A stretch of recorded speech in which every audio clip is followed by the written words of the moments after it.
If parents had been different, children would not have been but different. If the world is in a mess, it is not so much the handiwork of youth as of the elders. When the youth complain that elders have institutionalized hypocrisy, to deny this would be greater hypocrisy. Elders have barbarized their own nations in the name of national glory, security, or integrity. In some countries, they have effectively socialized sensuality in the name of culture. Perhaps every single racket in the world which corrupts and degrades human beings or sets nations against nations, groups against groups, individuals against individuals is run by elders. Elders shamelessly exploit youth sex for making money. One has only to look at the advertisement industry of the world to be convinced about this. From such poison seeds so assiduously sown, what wholesome harvest can be expected? Surely lotuses do not blossom in bramble bushes.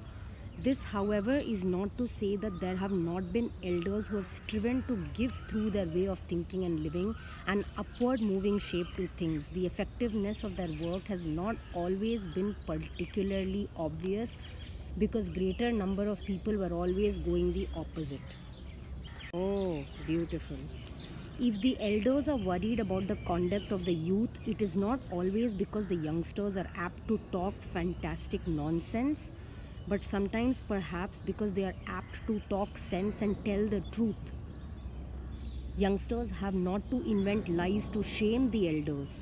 They have only to point to certain bare facts. What about corruption, which is so prevalent everywhere? Youth has lesser share in it, yet they are the major victims of it.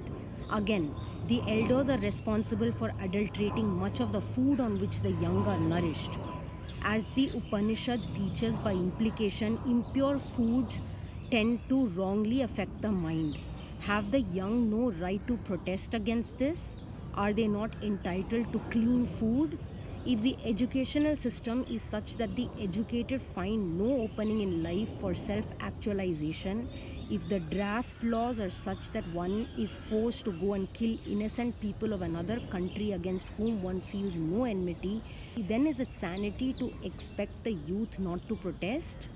If the youth seeks brothers across separating walls of race, color, religion, or politics, if they refuse to practice morbid idolatry of a country, what is the sense in finding fault with them on these scores? Patient and respectful listening to disrespectful youthful voice may help one discover the fact that there is a philosophy behind their unrest. It must not be forgotten that the youth is never the same crowd.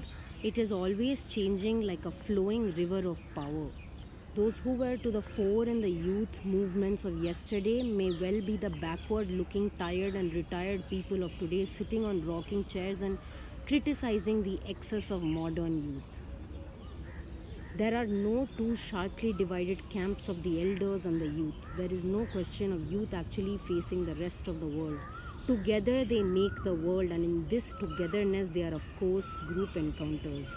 The youth is a projection of the existing life process.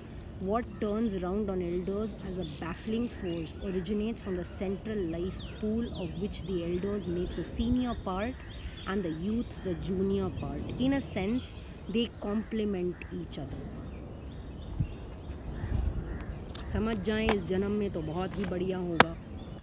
The youth cannot be prevented from doing things in their own way any more than oceans can be ordered not to break into waves.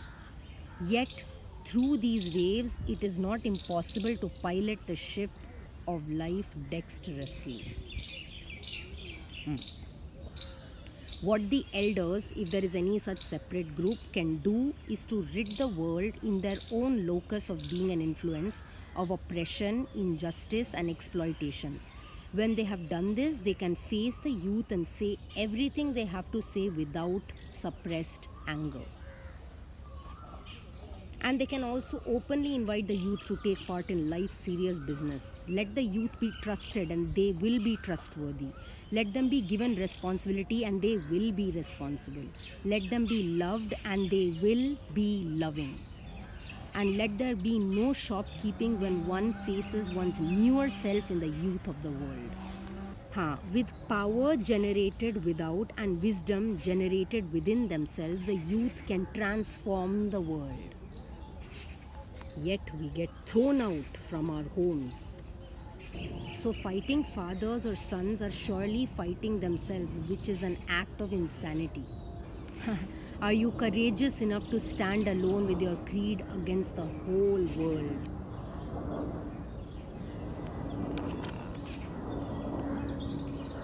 Unless we sow good seeds on well-cultivated soil, we cannot expect a good harvest. The youth should see with their eyes and hear with their ears and should understand with their heart and should be converted by the flame of truth which keeps on shaping the destiny of mankind. This was from one chapter, The Phenomenon of Youth. So I've pretty much bookmarked all of these little sections to read out to you. This is just one. Now I'm gonna go and make myself breakfast.